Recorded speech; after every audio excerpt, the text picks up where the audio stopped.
Buenos días para todos y para todas. Es lunes 8 de agosto, es el día de Santo Domingo de Guzmán, uno de los grandes santos, fieles devotos, fieles creyentes, modelos de la oración. A Santo Domingo de Guzmán se le atribuye la creación del Santo Rosario. Digo se le atribuye porque el Santo Rosario tiene también una base popular, una base anónima, pero la Iglesia ha querido que en Santo Domingo de Guzmán nos veamos como fundados para los que tenemos la devoción de rezar el rosario, unos permanentemente, otros y otras esporádicamente, y seguramente muchos y muchas que no son devotos ni creen en esta forma de orar, pero se le atribuye a Santo Domingo de Guzmán.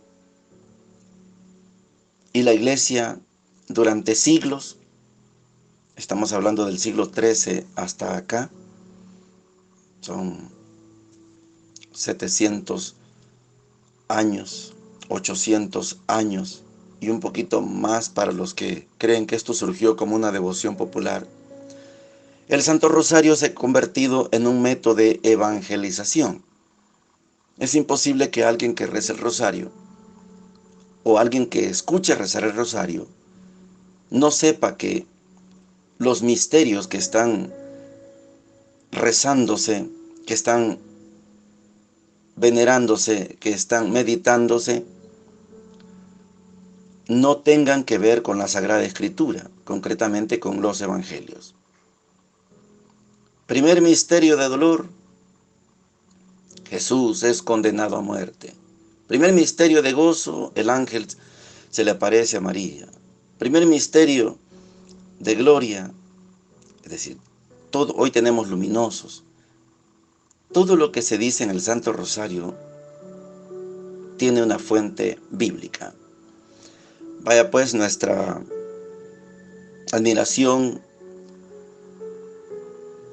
por todas aquellas personas que en el silencio de las comunidades se reúnen alrededor de un Santo Rosario, de unas cuentas, de una camándula como se le llama, y que con esa oración y con ese rezo del Santo Rosario han evangelizado y le han dicho a Dios: aquí estamos, postrados ante ti, por intercesión de Santa María, nuestra Madre, la Virgen María. El día de hoy vamos a terminar la homilía que comenzamos, aquella homilía pequeñita del 21 de junio. Es una homilía corta, pero hemos dicho muy profunda, una homilía donde Monseñor está recordando a un gran hombre, al padre Rafael Palacios. Un día anterior, el 20 de junio, lo habían asesinado y estamos en la homilía del funeral del padre Rafael Palacios. Ha sido fuerte, Monseñor, y así va a terminar. Hemos estudiado ya las tres denuncias. Decíamos que Monseñor centraba la homilía en 3 denuncias. Que la muerte del padre Rafael Palacios denuncia el pecado del mundo. Nos íbamos al mundo. La muerte del padre Palacios denuncia el pecado de la iglesia y nos fuimos a la iglesia. Y también la muerte del pecado, la muerte del padre Rafael Palacios denuncia su propio pecado personal.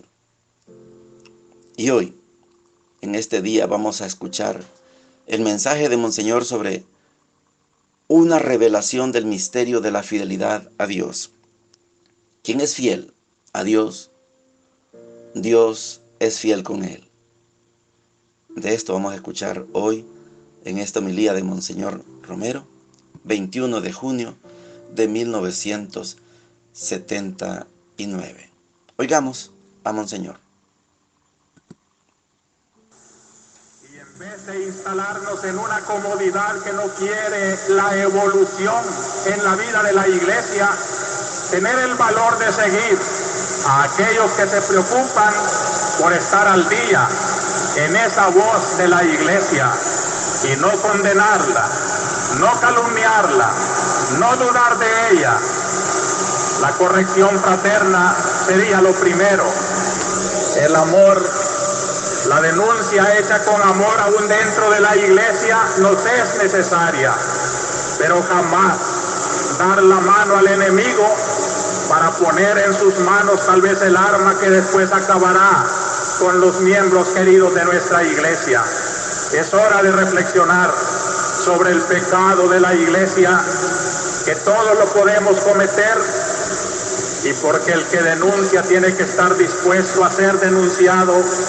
Lo estoy diciendo con franqueza cristiana y evangélica a los cristianos, comenzando por mí mismo, un análisis de nuestro comportamiento frente a las exigencias de una iglesia que no puede volver atrás en su compromiso preferencial por el pobre, en su denuncia del pecado y en todo aquello que la hace hacerse seguidora de nuestro Señor Jesucristo. Por eso hablo también de que en esta hora la voz de la sangre del Padre Rafael nos ha convocado para celebrar esta Eucaristía y pedir misericordia también para él, su propio pecado. ¿Qué sacerdote no siente que es un pecador y en el momento de ofrecer el sacrificio es el primero en recordar al pueblo: yo confieso ante Dios que soy un pecador y pido a ustedes que rueguen por mí? La hora de la sinceridad, la hora de la muerte, no es para echar velos de hipocresía sobre los pecados, los defectos, las deficiencias del hombre muerto. Cualquiera de nosotros podría señalar defectos en el padre Palacios, pero en esta hora es la hora de decirle: Señor, perdónalo, porque él también necesita tu misericordia y tu perdón. Así es pues como esa sangre con toda la sinceridad clama contra el pecado en cualquier parte en que se encuentre. En segundo lugar, yo decía que esta voz de la sangre derramada por el Padre Rafael nos revela el misterio de la fidelidad. No hay fidelidad sin sangre. El mismo Dios firmó con sangre el pacto de fidelidad con los hombres. El domingo pasado nos lo recordaba la primera lectura. La sangre derramada sobre el altar y sobre el pueblo, la manifestación de una comunión vital, no se puede expresar sin sangre. Por eso creo que Cristo, el modelo de los cristianos, tuvo que firmar con sangre su fidelidad a nuestro Dios. Y todo el que quiera ser fiel seguidor de Cristo y de Dios tiene que rubricar con sangre ese seguimiento. Y yo quiero decir que este es el gran testimonio que Rafael Palacio nos está dando en esta mañana. Una fidelidad en su vocación, hasta morir acribillado por el cumplimiento de su deber sacerdotal. Esta fidelidad a la Iglesia, yo puedo constatarla, una fidelidad a la Iglesia que se inspira en el Evangelio y desde el Evangelio tiene la audacia de denunciar los pecados mismos de la Iglesia, porque lo que interesa es que esta Iglesia sea fiel a Jesucristo y en ella la voz de los que quieren ser fieles a Jesucristo tendrá que encontrar muchas veces algo que decir a los mismos miembros de la Iglesia. Fidelidad a los pobres. Rafael era pobre, a pesar de aquel porte tan digno, siempre limpio, siempre arreglado, era pobre. Lo puedo decir con toda sinceridad. Y esa fidelidad a la pobreza lo llevó a ser un sacerdote sin afición al dinero. Celebraba la misa, servía sin estar pendiente de los estipendios y de lo que le iban a pagar. Cómo se prostituye el ministerio sacerdotal cuando se hace un comercio, y cómo se eleva la fidelidad a la pobreza cuando el ministerio sacerdotal se lleva en ese sentido de pobreza. Es entonces cuando el sacerdote pobre puede hablar también a los ricos, porque el mejor testimonio es la vivencia de esa pobreza. Y finalmente, queridos hermanos, yo quiero que recojamos en esta hora de sufrimiento de la Iglesia un mensaje de esperanza. Cuando nos matan un cristiano o un sacerdote, claro que nos duele y hemos visto llorar, y me ha conmovido ese llanto profundo de las comunidades que conocieron al padre Rafael. Si sembró el amor, ¿por qué lo mataron?, decía una feligres de él ayer. Porque no debemos de llorar sin esperanza. Yo creo que este llanto indica que en el testimonio de Rafael, que deja una huella profunda de evangelización en el amor, queda para nosotros la semilla de una evangelización más fecunda. Yo creo pues que el testimonio sacerdotal de Rafael, y marcado con su sangre derramada, es más bien un motivo de esperanza. En él vemos el hombre nuevo y el afán que él tenía de hacer esos hombres nuevos que urgen hoy en América Latina. No es solo cambiando estructuras, sino sobre todo cambiando corazones. Es la voz de la conversión, es la voz de una evangelización auténtica. Esto es lo que nos hace tener mucha esperanza en que sacerdotes que sepan motivar, como Rafael motivaba hace 2 días, la evaluación de la Vicaría de Mexicanos con un pasaje del Evangelio de San Lucas. Es así como vamos a renovarnos también nosotros en nuestras tareas, que por más santas que sean, pueden complicarse alguna vez con el pecado, para purificarlas y para que cada día sean más limpias y según el corazón de Dios. Necesitamos hombres estrictos, no solo para los demás, sino para sí mismo, como era Rafael. Y porque finalmente esta muerte nos abre a las perspectivas de la trascendencia, del absoluto. Rafael ha muerto. Su palabra ya no se puede confundir con las voces de la tierra.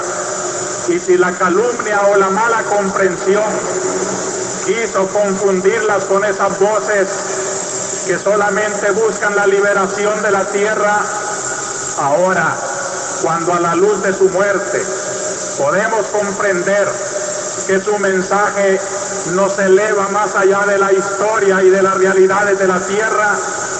Su muerte no es silencio, su muerte es la voz más elocuente. No solo su sangre que quedó regando la tierra, sino su espíritu que ha volado al cielo y desde allá nos dice trabajar hasta dejar la sangre en las calles, pero morir con una esperanza que recoge el espíritu solo para Dios. Así sea.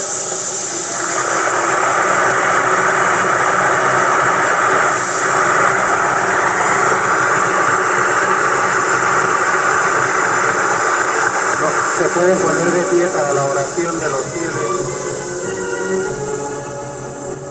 Ahí terminó la homilía del 21 de junio de 1979.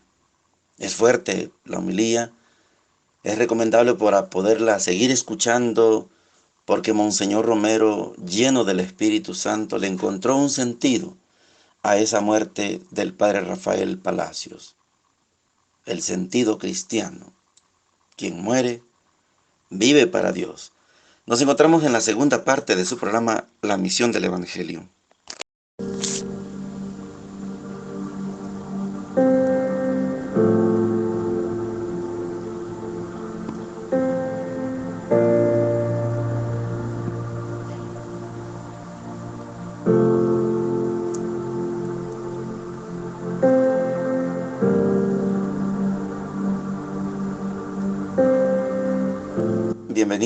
Bienvenidos a la segunda parte de su programa La Misión del Evangelio, transmitiendo a través de Radio Latinoamericanto, Radio La Chivaza, Radio Cristo Salvador y Radio Vicentina. El día de hoy vamos a comenzar a estudiar a un nuevo profeta. Mire cuánto hemos caminado estudiando profetas. Estudiamos al profeta Elías, al profeta Eliseo, que son profetas que no escribieron nada.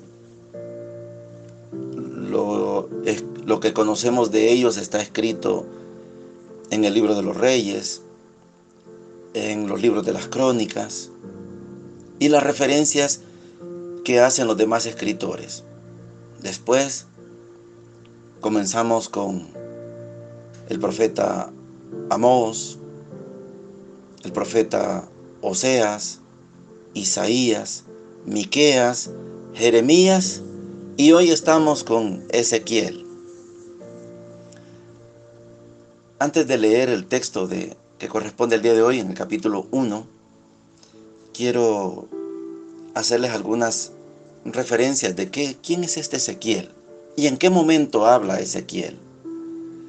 A Ezequiel, profeta, se le ubica en el siglo VI. Se habla de dos apariciones del profeta Ezequiel. Una aparición está en el momento en que sucede el exilio.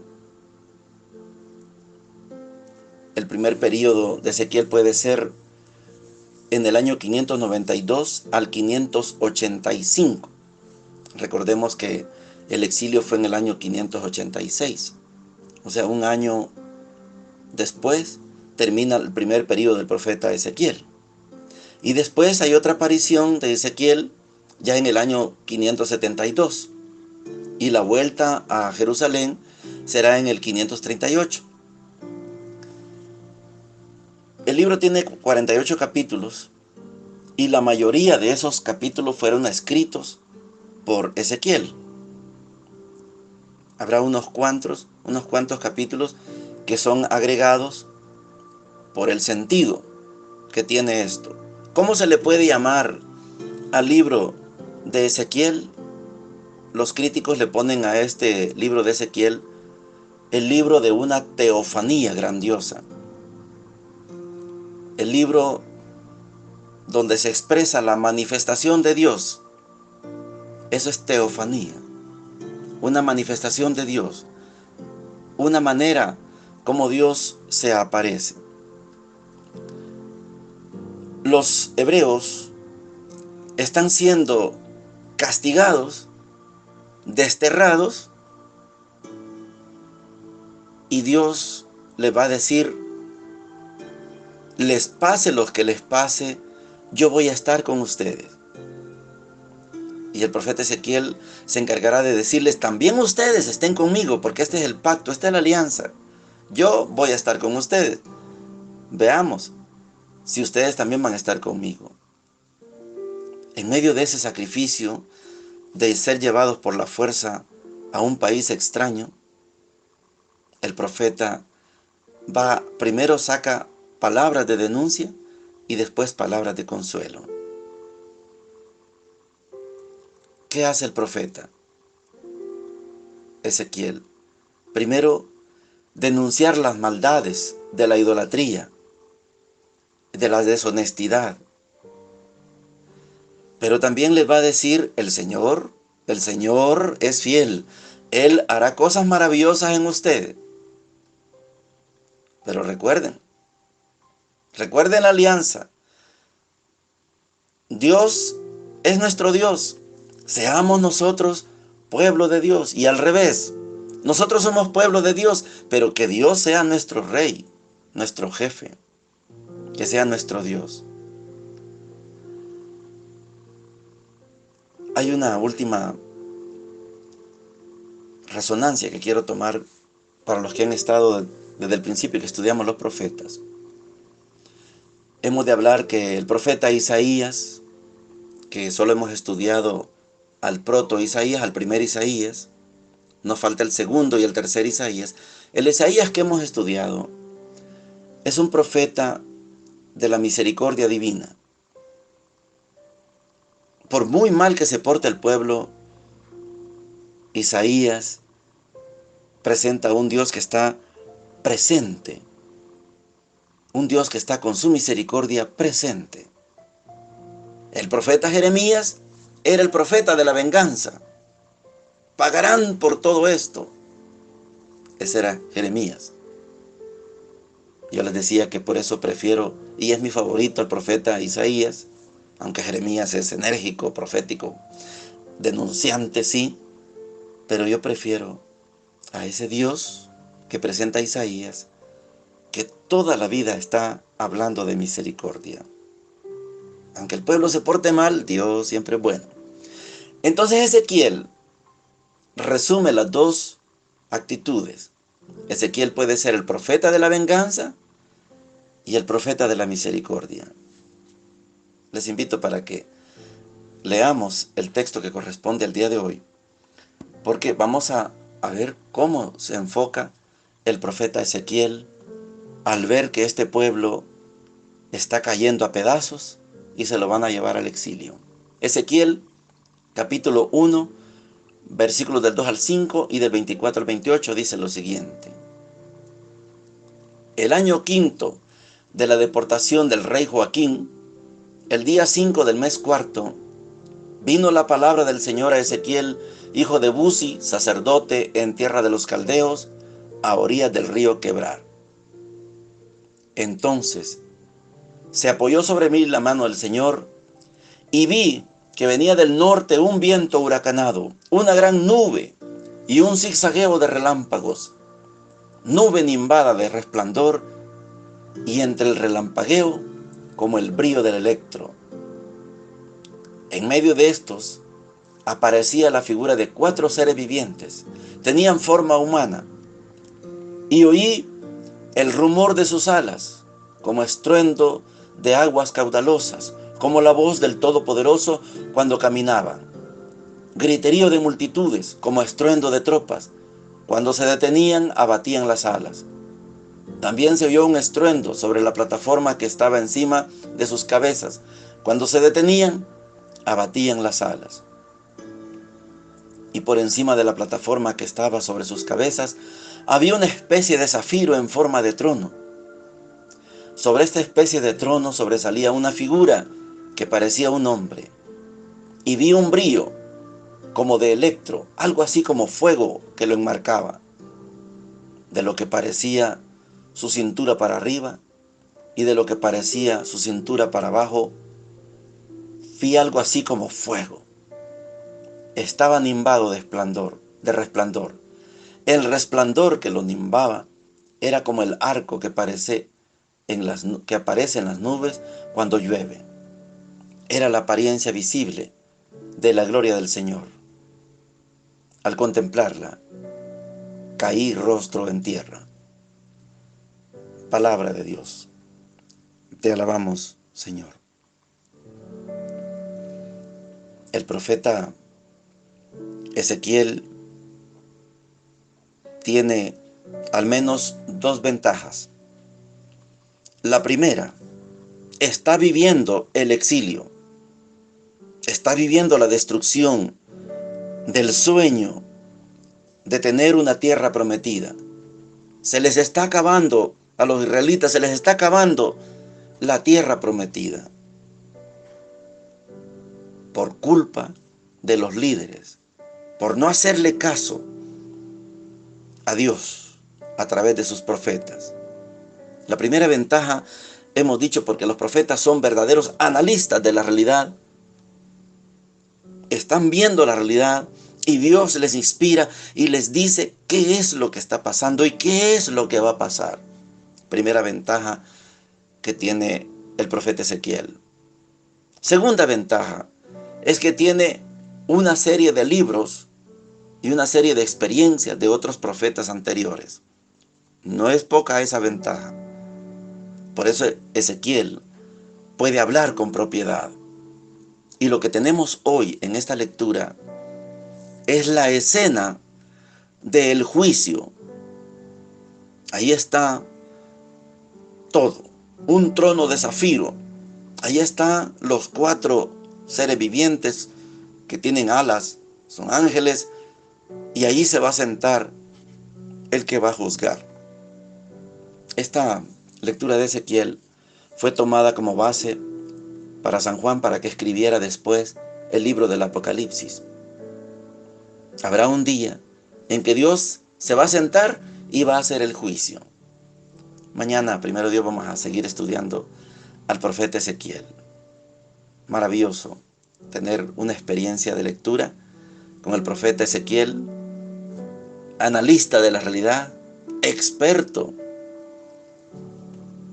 en hablar en nombre de Dios.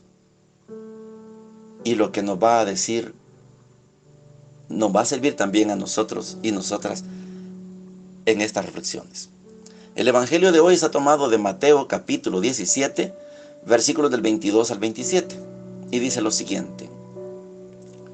En aquel tiempo, mientras Jesús y los discípulos recorrían juntos la Galilea, les dijo: al Hijo del Hombre lo van a entregar en manos de los hombres, lo matarán, pero resucitará al tercer día. Ellos se pusieron muy tristes. Cuando llegaron a Cafarnaúm, los que cobraban el impuesto de las 2 dracmas se acercaron a Pedro y le preguntaron: ¿tu maestro no paga las 2 dracmas? Contestó: sí. Cuando llegó a casa, Jesús se adelantó a preguntarle: ¿qué te parece, Simón? ¿Los reyes del mundo a quién le cobran impuestos y tasas? ¿A sus hijos o a los extraños? Contestó: a los extraños. Jesús les dijo: entonces los hijos están exentos. Sin embargo, para no darles mal ejemplo, ve al lago, echa el anzuelo, coge el primer pez que pique, ábrele la boca y encontrarás una moneda de plata. Cógela y págales por mí y por ti. Palabra del Señor. Gloria y honor a ti, Señor Jesús.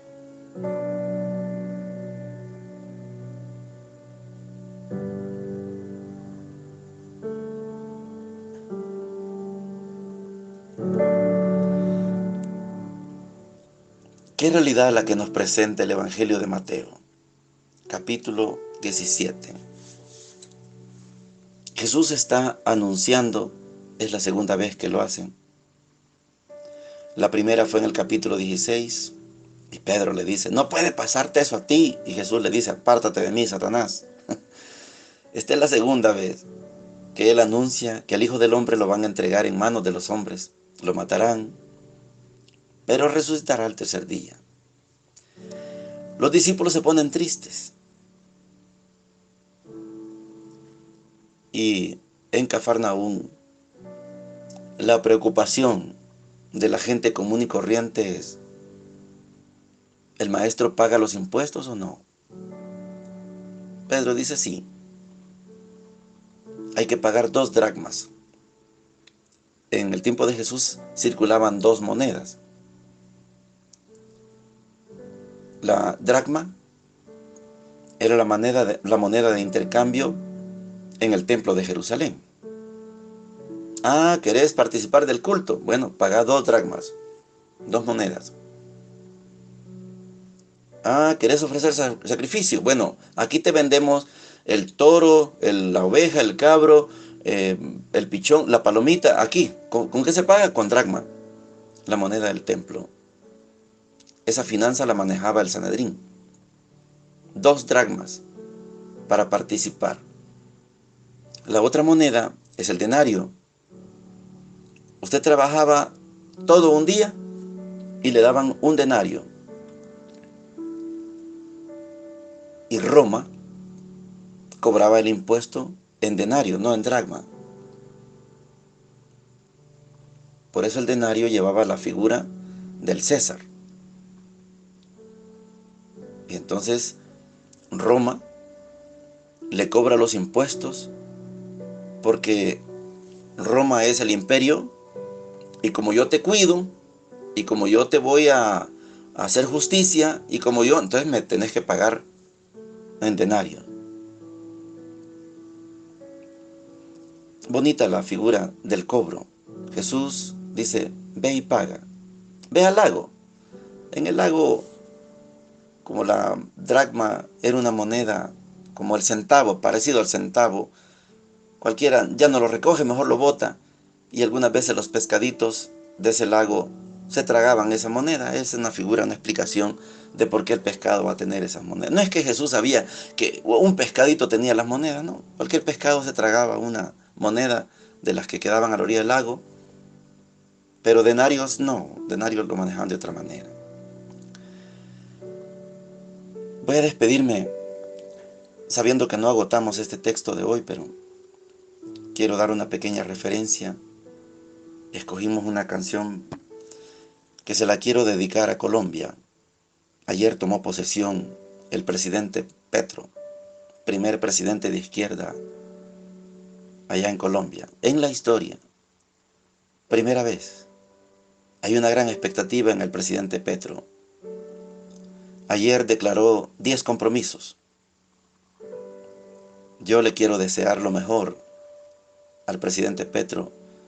Dios quiera y no vaya a salir, como decimos vulgarmente, con una pata más larga que la otra. Dijo 10 compromisos, yo espero que los cumpla, por el bien de Colombia, por el bien de nuestra América. 10 compromisos que yo podría recomendarle al presidente Gustavo Petro sin que me escuche, porque no me va a escuchar. Esos 10 compromisos están escritos, señor Petro, en los documentos de Medellín. Dios quiera, y que un libro de cabecera del presidente Petro sea los documentos de Medellín. Y ojalá nosotros y nosotras logremos estudiar también esos documentos de Medellín. ¿Cómo se llama la canción? Se llama Nueva Creación. Camina, pueblo de Dios. Dios quiera y Dios bendiga a Colombia en este nuevo camino. Bendiciones para todos y para todas.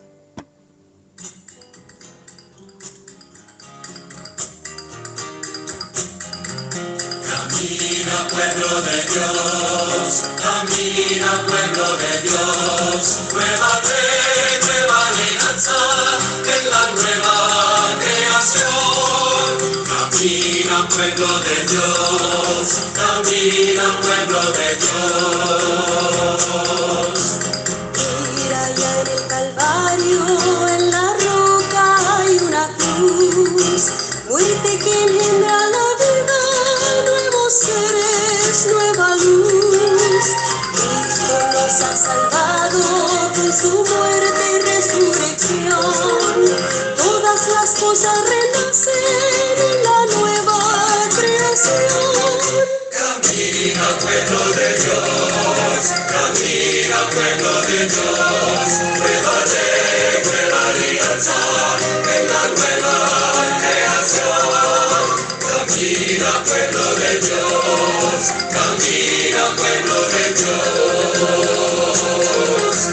Cristo toma en su cuerpo el pecado, la esclavitud. Al destruirlos nos trae una nueva plenitud. Pone paz a la gente, a las cosas y al Creador. Todo renace a la vida en la nueva creación. Camina, pueblo de Dios, camina, pueblo de Dios, nueva ley, nueva alianza, en la nueva creación. Camina, pueblo de Dios, camina, pueblo de Dios. Cielo y tierra se abrazan, nuestra alma halla el perdón.